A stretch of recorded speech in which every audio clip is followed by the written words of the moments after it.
Transisi energi global memasuki fase krusial. Indonesia menunjukkan sikap dan aksi nyata menuju pemanfaatan energi besi, namun tantangan tetap membayangi.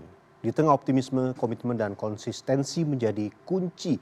Namun apakah ambisi Indonesia yang begitu tinggi terhadap transaksi energi dalam negeri sejalan dengan kebijakan dan strateginya? Is that we have science on our side, we have the economics on our side, but we do not yet have political will. Pernyataan Sekjen PBB Antonio Guterres menjadi pengingat bahwa transisi energi bukan hanya soal teknologi dan ekonomi, tetapi juga soal keberanian politik. Dunia berada di titik kritis di mana energi bersih bukan lagi pilihan, melainkan keharusan. Indonesia merespon tantangan ini dengan langkah konkret. Dalam peresmian proyek energi terbarukan di 15 provinsi beberapa waktu lalu, Presiden Prabowo menegaskan komitmen pemerintah untuk mempercepat transisi energi. Kita akan berhitung dengan semua unsur pemerintah, swasta, mitra-mitra asing untuk kita teruskan program kita menuju kepada swasembada energi, terutama dengan energi terbarukan. Kita akan mungkin jadi negara di dunia mungkin yang bisa menuju zero carbon emission tepat pada waktu yang direncanakan.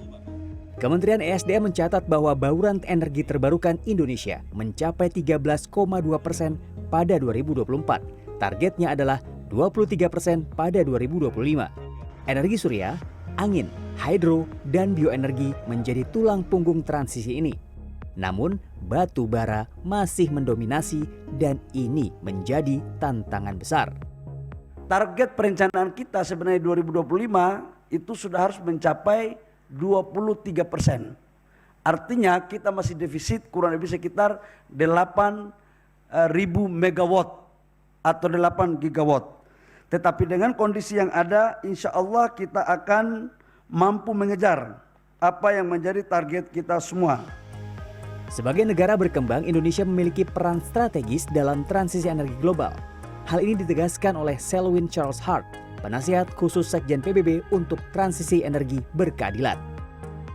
This transition is inevitable, but we need to ensure that it's a clear and just transition and that developing countries like Indonesia are not disadvantaged during the transition.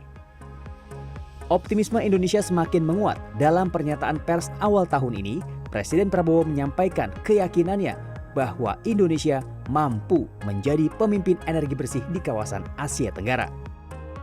Kita sangat optimis melihat perkembangan ini.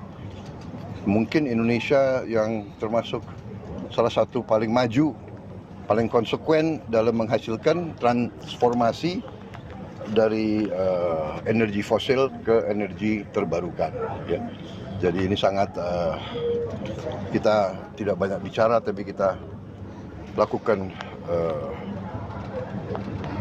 kegiatan-kegiatan yang real. Dan ini yang nanti akan menghemat juga import energi. Ujungnya kita harus swasembada energi. Ya.